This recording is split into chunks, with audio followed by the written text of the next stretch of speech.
Hello, welcome to Mamemeister's 10-minute mashup. Today's game is Double Dragon on the Commodore Amiga. I remember getting this back in the day. Now, Double Dragon was one of my favourite arcade games. Loved playing it in arcade, although I was pretty crap at it. I had it on the Commodore 6. Did I have it on the Commodore 64? No, I didn't have it on the Commodore 64. But I remember obviously hearing it was coming out in the Amiga and thinking, wow, that's going to have an absolute cracking version of it. It's obviously not a very graphically intensive game, so they should be able to make a brilliant port for the Amiga. And sadly, I was absolutely devastated with the resulting game. So let's batter on. I don't actually know who made the game. I don't know. I'm not too sure who published the game. Was it US Gold? Don't know.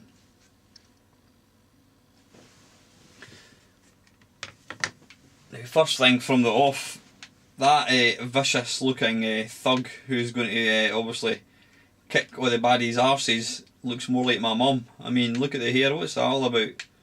That's a girl. Absolutely no sound. Jump. Punch. Can you kick? And you can do a flying kick. Oh, what was that? So you... Right, okay. Oh! So you can... Using one fire button. It appears you're kicking a pregnant looking woman in the chest. Yes, pretty shite.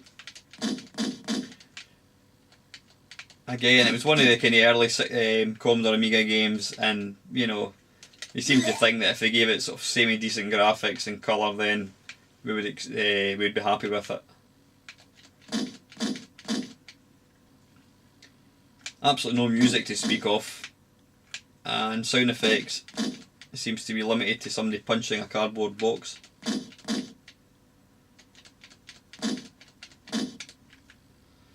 I mean, you thought they could have even stuck in some grunts or some digitised. I haven't a clue what he's or what she's doing there. The funny thing is, I've never really actually come across. Oh, there we go. We've got a. I've never actually come across a particularly good version of Double Dragon, and sadly, MAME doesn't seem to do a very good job of actually replicating the game. There's a lot of slowdown. Now, I don't know whether that was down to kind of custom chips in the original hardware, I'm not too sure. I certainly don't remember it slowing down in arcades. I used to play it in Bathgate Arcade when I was at lunchtime when I was at college, back in the day. Oh, and it sounds like he's just chucked up. Let's turn the sounds up. Now I think you could probably have two players. The thing that immediately sticks out about this game for me is the main characters look quite effeminate. In the arcade game, they were quite butch, kind of square jawed looking. These look like a bunch of bloody women for the 80s fighting. Animation is pretty much non-existent. It seems to flick between stand punch, there's no kind of animation in between. Now if I remember rightly, there's a... How do we get up here? Jump. Come on. Jump.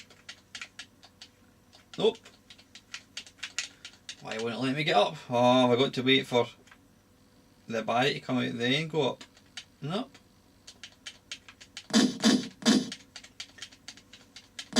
The complete lack of sound is pretty shite. It really is. For a Commodore Amiga, when you think of the Commodore, when you think of the music chip that had, you're pretty much playing it in silence.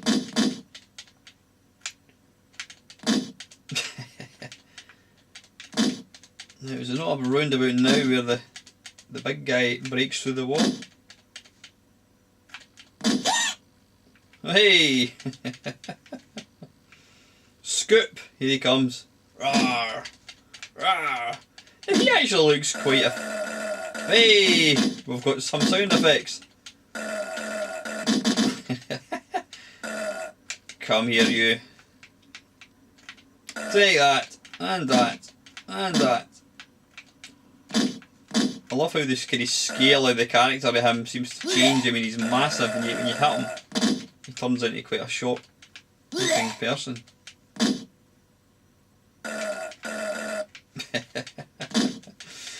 Aye, it's a bit of a sloppy conversion, to be honest with you, but I say this was probably 87, 88, something like that. It was still pretty early in the Amiga days, and so the publishers were pretty lazy when it came to games on the Amiga. They thought they could just stick some sort of colourful graphics, non-pixelated graphics, and we'd be quite happy with it. But we weren't. To be honest with you, is that a cat? Is that a bloody cat on top of the rubbish bin? Let's try and hit it. Or is it just bags of rubbish? Oh, here's the big guy. You know what? It's not as bad as I remember. It's actually semi-playable, although it's just a single mashing button job. You know what I mean? But then, of course, that was the problem with all these home computers. You only really had your limit to one joystick button.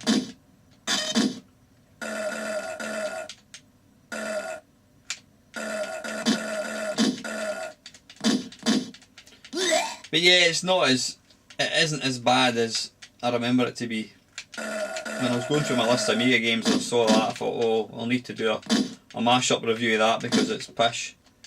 It's not quite as bad as I thought it was, but still could have been a lot better, but you know what.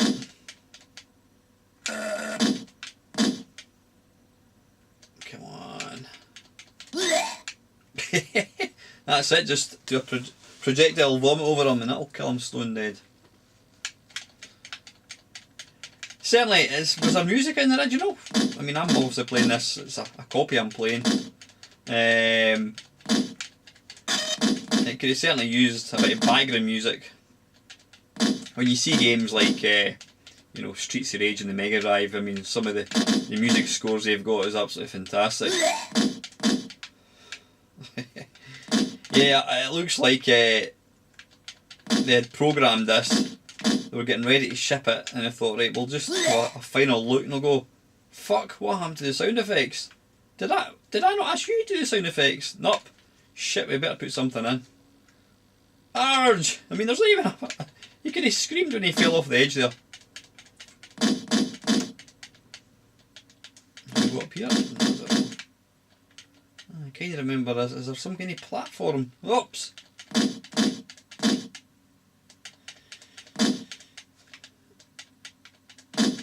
Need the bird in the bollocks. Well, obviously the AI is not that up to much that the baddies aren't able to actually climb up. Ah!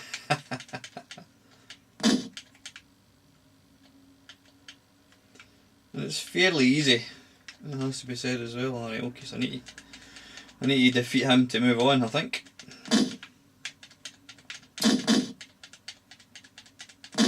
I think I had this on the Atari ST, and if I remember rightly, I think it was just the same kind of conversion, and that was part of the problem with the early Amiga games, because did they have the same chip? I don't know. I'm not technically minded at all about these machines, but a lot of the ports, a lot of the games that came out in the Amiga were, you know, basically straightforward ports from the Atari ST, and that's why, you know, a lot of times the sound was awful.